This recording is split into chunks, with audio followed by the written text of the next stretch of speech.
भारतीय संस्कृति में यज्ञ, योग एवं आयुर्वेद जैसी अमूल्य विद्याएं हैं, जिसका मूल है वेद। इतिहास की ओर दृष्टि डालें तो भगवान राम, भगवान कृष्ण से लेकर राजा महाराजाओं, ग्रामवासियों व अरण्यवासी ऋषियों की कुटियों तक नित्य व नैमित्तिक यज्ञों का प्रचलन देखने को मिलता है। क्षयं जाति पुष्पम मधु सिद्धार्थ का वचा गण धूप इति आख्यातः सर्वभूत रुजापह। अर्थात पंचभूतात्मक पिंड एवं पंचभूतात्मक इस ब्रह्मांड में संतुलन स्थापित करने के लिए किसी भी प्रकार की विकृति है, रोग है, दोष है, असंतुलन है, उसको संतुलित करने के लिए गण धूप में गाय का घी, चावल, चमेली पुष्प, शहद, श्वेत सरसों एवं वच इनको मिश्रित करके हवन सामग्री बना करके और उसकी जब हम हवि प्रदान करते हैं और उससे उत्पन्न होने वाला जो धूम्र है वह धूम्र सभी प्रकार के यातनादायक, पीड़ादायक रोगों को बहा ले जाता है और पंचभूतात्मक इस पिंड में और पंचभूतात्मक इस सारे ब्रह्मांड में संतुलन कायम करता है। तो आइए हम यज्ञ को अपनाएं। जो गाड़ियों से निकलता है धुआं, फैक्ट्रियों से, वो धुआं गैस है, SO2 है, NO2 है और कार्बन क्लोरोफ्लोरो है।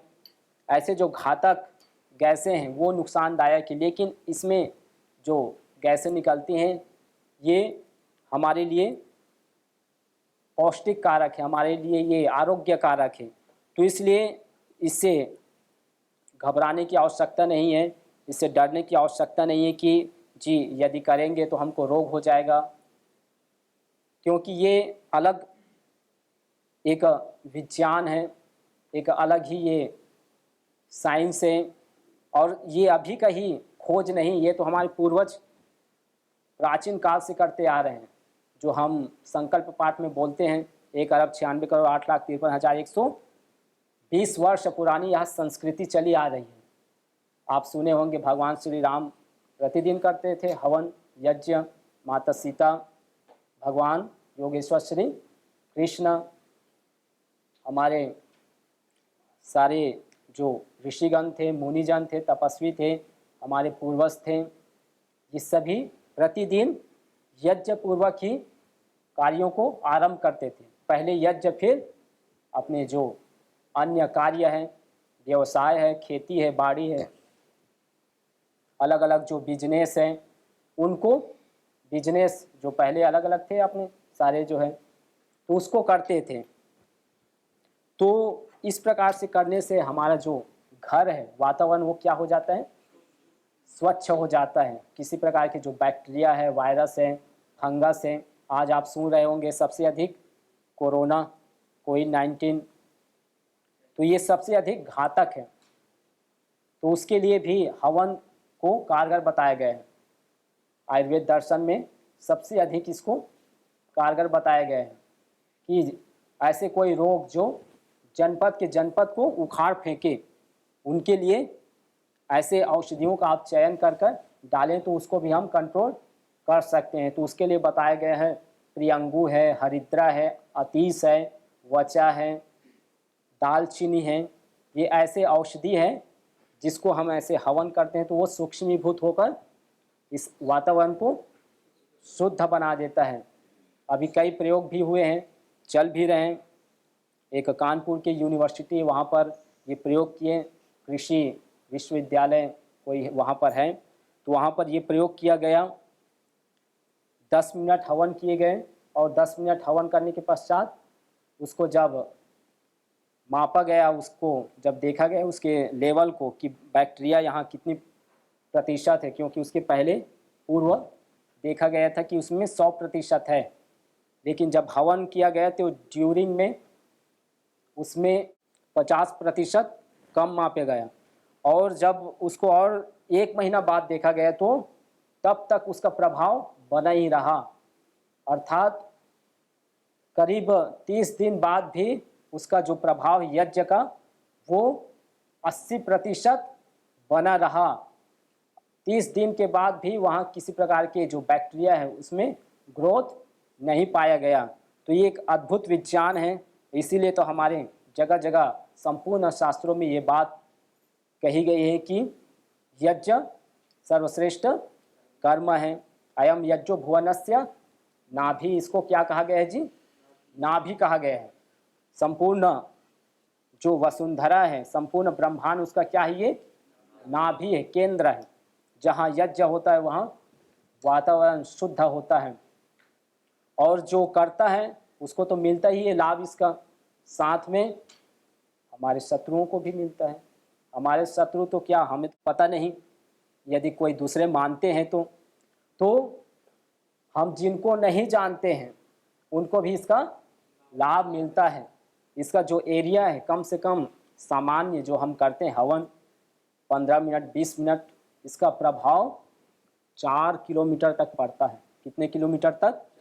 4 किलोमीटर तक यदि हम ओपन में करते हैं, खुले हुए जगह में, तो इतने दूर तक जो भी जीव है, जो भी लोग रहते हैं, जो भी वृक्ष हैं, वातावरण है, उस सबको इसका लाभ मिलता है। तो ऐसे इसके अलग अलग प्रभाव हैं। चिकित्सा के रूप में भी आदिकाल से हम इसका ले ही रहे हैं प्रयोग। साथ में खेती, आप खेती भी सुने होंगे, जो हमारे शास्त्र है उसमें तो जगह जगह ये बात कही गई है कि इससे चिकित्सा भी होती है, इससे खेती भी होती है। कृषिश्च में यज्ञ न कल्पताम कहा गया है कि हम खेती को क्या करें, यज्ञ से उपजाऊ बनाएं, उसके जो एक्टिव कंपाउंड से उसको हम अत्यधिक बढ़ाएं। पृथ्वी को हम भस्म से प्रेरित करें। पृथ्वी भस्म न प्रीण, जो ये भस्म है ना, यज्ञ के करने के पश्चात जो भस्म बच जाती है उसको हम क्या करें, खेत में डालें, संस्कारित करें बीजों को। आज जो सबसे अधिक लोग पेस्टिसाइड का प्रयोग कर रहे हैं, कीटनाशक दवाइयों का प्रयोग कर रहे हैं, उसके जगह यदि इस भस्म का जैविक जो खेती कर रहे हैं, उसके साथ साथ ये भी है जैविक ही है ना, क्योंकि ये जीवों को मारता नहीं है। भस्म जो है वो तो और बढ़ाता है, तो इसलिए ये भी जैविक ही है। तो इसको भी आप अपनाएं। इसके जो भस्म है, इस भस्म को आप जब भी बीज का प्रयोग कर रहे हैं तो उसमें मिला लीजिए, और मिलाकर उसके बाद छिड़काव करें, तो बीज में किसी प्रकार के रोग नहीं होता है, किसी प्रकार की कोई बीमारी नहीं लगती है। और फिर आप भस्म के रूप में छिड़काव भी करें तो ये खेती के रूप में भी प्रयोग होता है। पीछे आप देख रहे हैं ना, हमारे जो खेत है यहाँ, इसमें यज्ञशाला बनी है, तो वहाँ पर भी बीच बीच में हवन हम करते ही रहते हैं कि वहाँ का वातावरण, खेती जो है अच्छी बने, फसल स्वस्थ बने। तो उसके लिए वैसे ही वातावरण के लिए भी उपयोग होता है यज्ञ जो है। इससे जो CO2 है, SO2 है, NO2 है, CFC है, ये सभी प्रकार के जो घातक गैस हैं उन सबको ये दूर करने का काम करता है। रेडिएशन है, आप सुने होंगे, एक यूक्रेन में एक शहर है चेरनोबिल कर यूक्रेन, तो वहाँ पर ऐसे गैस रिसाव हुआ। गैस रिसाव होने के कारण से पूरे उनको 1-2 दिन में पूरा खाली करना पड़ा। उतना बड़ा शहर, लाखों की करीब संख्या, पूरा खाली करना पड़ा। आज भी वैसा का वैसा पड़ा हुआ है वो। लेकिन वहाँ पर एक व्यक्ति ने, क्योंकि ये यज्ञ परंपरा तो बहुत पहले से है ना, और ये अभी की बात नहीं, ये तो हम अभी कर रहे हैं, इससे हम अभी जुड़ रहे हैं। लेकिन हमारे जो पूर्वज ये पहले ही इसको जानते थे कि ये विज्ञान है, और इसीलिए आज विदेशी भी इसको खूब तेज गति से कर रहे हैं, पेटेंट करा रहे हैं, इस पर पेटेंट करा रहे हैं कि जी हमने ये कर ली। खेती पर अधिक पेटेंट करा रहे हैं। और जब वहाँ से ये आएगा विज्ञान कि यज्ञ से खेती होती है, यज्ञ से वातावरण शुद्ध होता है तो फिर हम अपनाएंगे, है ना। ऐसी है ना, जो भी भारत में प्रचलित है तो उसको क्या मानते हैं, ये तो ऐसी जी पूजा पाठ, अंधश्रद्धा। लेकिन जब उसी को कोई दूसरे कर कर भेजता है विदेशी, तो फिर उसमें हमको विज्ञान दिखता है, उसको हम रेफरेंस देते हैं हर जगह कि देखो इसमें ये है ये है। तो इसलिए अभी मौका है कि इसको हम जानें, इस पर हम लगें कि हमारे पूर्वज क्यों करते थे, क्यों इसको परंपरा के रूप में हमारे साथ जोड़ा गया इस यज्ञ को। इसको तो अध्वर भी कहा गया है। अध्वर, ध्वर अर्थात हिंसा, और अध्वर का अर्थ क्या हुआ, हिंसा रहित, जिसमें हिंसा ना हो, अहिंसा। तो इसका नाम अध्वर भी है, इसका नाम प्रजापति भी है, अग्निहोत्र भी है, हवन भी है, जिसको हम समर्पित करते हैं वो हवन है। यज्ञ का अर्थ आपको बताया था, यज्ञ देव पूजा संगतिकरण दाने शु, कि पंच महाभूत को इससे हम बैलेंस बनाते हैं। फिर संगतिकरण भी अच्छा हमारा होता है, जो हवन करेगा उसका व्यवहार ठीक रहेगा कि नहीं रहेगा, रहेगा ना। जैसे योग है, योग करता है वो कभी गलत काम कर सकता है क्या, नहीं करता, ना करेगा, ना अभी तक किसी ने किया है। तो वैसे ही हवन करने से हमारे हार्मोन्स जो बैलेंस है वो पूर्ण रूप से बदल जाता है, सात्विक हार्मोन्स हमारे अंदर हमेशा बना रहता है। तो ये हमारे सात्विक हार्मोन्स को डेवलप करने का काम करता है, मल्टीप्लाई। तो इसलिए जो हवन करता है उनका संगतिकरण अच्छा होता है, लोगों के साथ उठना बैठना व्यवहार, वो कभी गलत कर्म नहीं करता। फिर दानेशु, जिसमें दान दिया जाए, दान भी देते हैं हवन में, है ना। एक तो बाहर से दान देते हैं, एक इसके माध्यम से दान देते हैं, दे रहे हैं ना, हवन कर कर लोगों को दान कर रहे हैं कि नहीं कर रहे हैं, कर रहे हैं। एक तो है स्थूल रूप से दान देना, कि कोई घर में भिक्षुक आए हैं, कोई दानी, कोई भिक्षुक आए तो दानी दान देता है। और एक इसके माध्यम से हम दान देते हैं, वहाँ तो एक व्यक्ति को दान देते हैं, गिने चुने को दान देते हैं, लेकिन हवन के माध्यम से संपूर्ण जीवों को देते हैं। जीव जंतु जो सूक्ष्म हैं उसको भी दान देते हैं, वातावरण को देते हैं, वृक्ष को देते हैं, हम जिनको नहीं जानते उन व्यक्तियों को देते हैं, जिनको जानते हैं लेकिन बनती नहीं बात उनको भी देते हैं, है ना, ना चाहते हुए भी हम देते हैं। तो ऐसा ये जो यज्ञ, इसीलिए कहा गया होत्री सदनम हरितम हिरण्ययम, अर्थात जिनके घर में हवन होता है उनका घर हिरण्य से पूर्ण हो जाता है, पूरित हो जाता है, भर जाता है। हिरण्य क्या अर्थ है, अलग अलग सुख शांति, घर में आपस में व्यवहार अच्छा बनना, संबंध जो अभी संगतिकरण जो देख रहे थे ना, यही है। तो हवन सिर्फ एक पूजा पद्धति नहीं, एक कर्मकांड ही नहीं, अपितु एक विज्ञान है। इससे क्या होती है, बारिश भी होती है। आपने देखा है कभी हवन से बारिश? नहीं देखा तो कभी आपको दिखाएंगे, है ना। तो इससे बारिश भी होती है। वृष्टिश्च में यज्ञ न कल्पता, ये शास्त्रों में बात कही गई है और ये प्रामाणिक है अभी वर्तमान में। तो हवन से बारिश भी होती है। अब उसका स्वरूप अलग होगा, ऐसे नहीं कि इतने छोटे से में आप बारिश करा दो, है ना। तो उसका आकार बहुत बड़ा होता है, उसमें आपके 15 फीट 20 फीट की गोलाई में वो बनाया जाता है, अलग अलग। उसमें बहुत सारे औषधियों को डाले जाते हैं जो उस प्रकार से बादल बनाने का काम करें। उसमें राजस्थान में जैसे एक पौधा मिलता है कीकड़, वो ज़बरदस्त है, उसमें प्रयोग होता है वृष्टि के लिए। तो ऐसे अभी वृष्टि जैसे अगले साल गुजरात के कच्छ में वहाँ पर बारिश हुई, 3 से 4 इंच बारिश। तो इससे बारिश भी होती है हवन से। तो एक अद्भुत ये रचना है। और हमने तो अलग अलग रोगों पर काम भी किए हैं, अभी रिसर्च अभी पतंजलि में हम कर रहे हैं। श्रद्धेय स्वामी जी महाराज के आशीर्वाद से, उनके मार्गदर्शन से ये कार्य निरंतर चल रहा है। मुंबई में एक रिसर्च चिकित्सा केंद्र है हवन से, वहाँ मैं गया था। तो वहाँ यज्ञ से चिकित्सा करते हैं, यज्ञ से चिकित्सा अलग अलग। एक व्यक्ति मुझे मिला जो ईसाई परिवार से है। मैं गया था वहाँ मुंबई।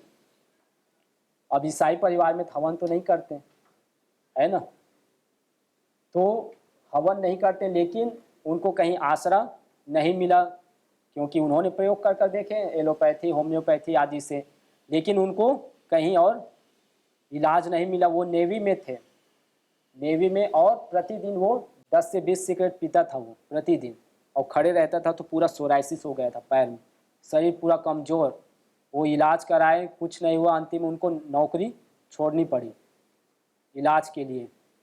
तो थके मंदे वहाँ पर आए मुंबई में। मुंबई की एक जगह है मीरा रोड, सुने होंगे। तो वहाँ पर आए और प्रतिदिन ऐसे ही वो आकर बैठने लगे, और आप विश्वास नहीं करेंगे कि उनको करीब 15 दिन में उसमें ज़बरदस्त लाभ मिला। सोराइसिस, एक्जिमा, जिसमें पूरा ये पपड़ी जो हमारी स्किन सेल्स है ना, ये डेथ होकर ये गिरती रहती है, काले पड़ जाते चमड़ी पूरी।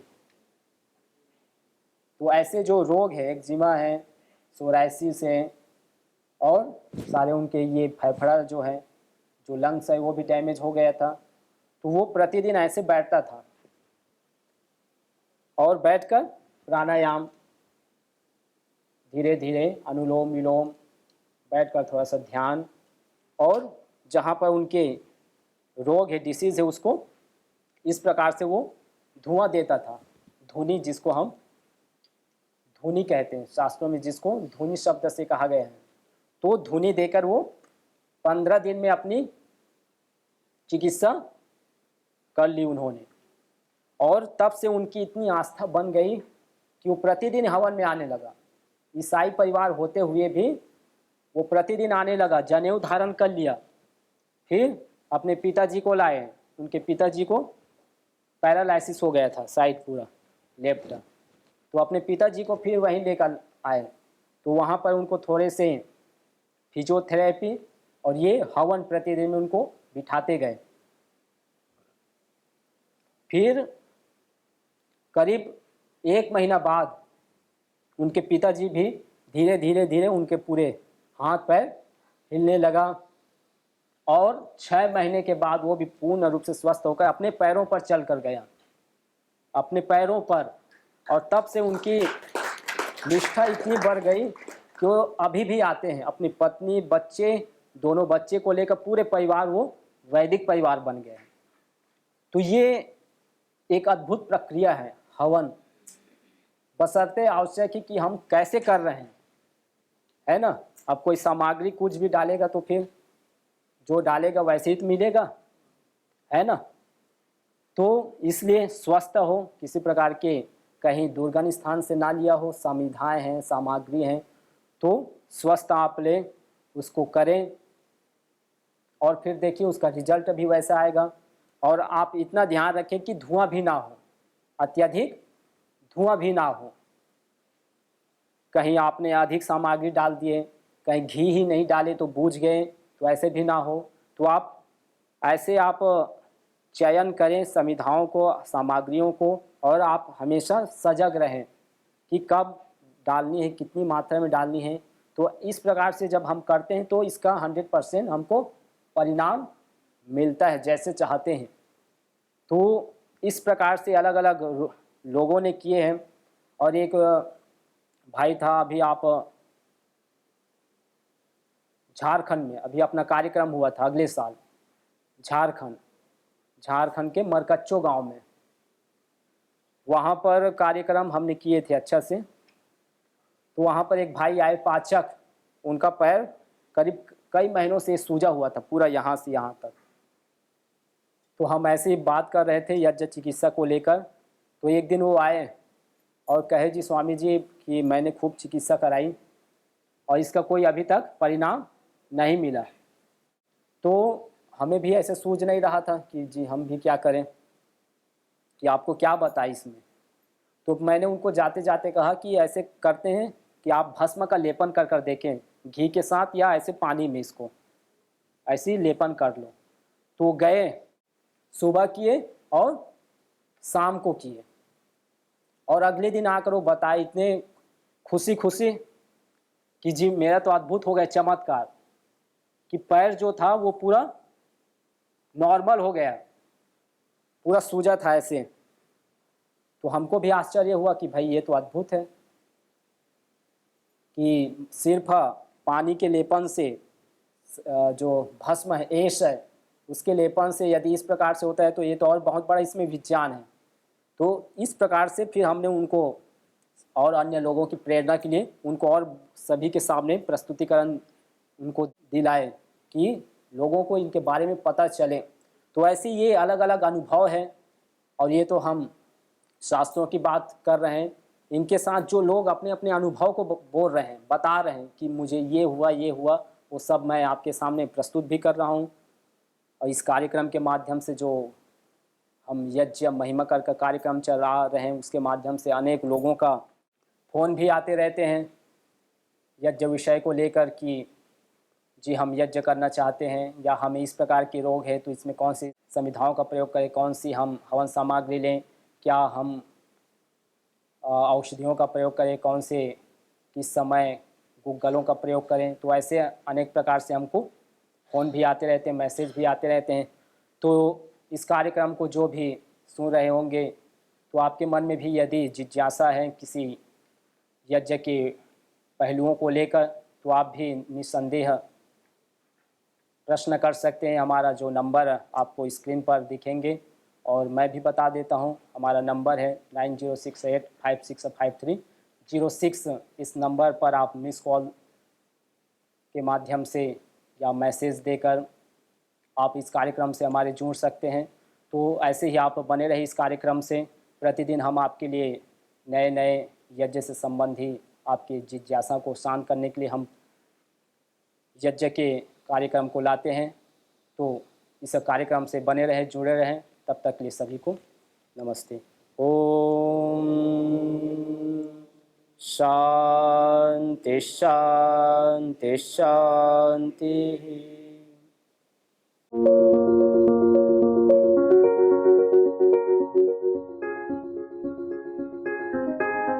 मुंबई शहर में घाटकोपर स्थान पर मैं योग वर्ग चलाती हूँ कि हम पहले हवन करते हैं, यज्ञ करते हैं, और उसके बाद हम क्लास शुरुआत करते हैं। तो ऐसे ही हमने यहाँ पर कैंसर जैसे जो पीड़ित हैं उन्हें हमने पूरी तरह से फ्री रखा है।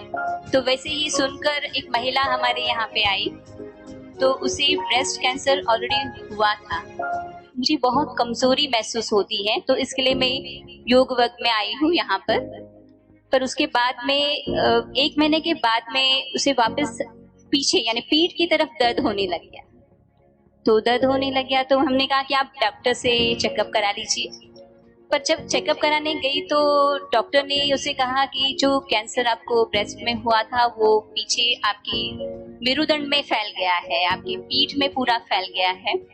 तो अब आप तो 1 महीने के ही मेहमान हैं, धीरे धीरे आपका चलना फिरना बंद हो जाएगा, आप पूरी तरह से बेड पे आ जाएंगे। तो बहुत मायूस होके पूरा परिवार रोते रोते हमारे यहाँ आया। तो उन्होंने कहा कि ऐसे ऐसे है करके। तो हमने फिर यज्ञ करने के लिए उन्हें कहा। वहाँ पे सुबह डॉक्टर साहब उन्हें यज्ञ थेरेपी देते थे, और उसके बाद में शाम के वक्त हम उनके घर में करते थे। तो 1 महीना या 15 से 20 दिन हम उसका हाथ पकड़ के जा रहे थे। तो 1 महीने के बाद उसने कहा कि मैडम अब आपको आने की जरूरत नहीं है, मैं अकेली जा सकती हूँ। तो उसके बाद इतना उसका आत्मविश्वास बढ़ा, और 1 महीना तो गुजर गया। जो डॉक्टर ने कहा था कि वो बिल्कुल बेड पे आने वाली है, वो 1 महीना तो गुजर गया। 5 महीने तक वो लगातार मीरा रोड जाती रही, और शाम के वक्त हम उनके यहाँ पे सेवा देते रहे। वो महिला बहुत ही अच्छी तरह से स्वस्थ है और चल फिर रही है।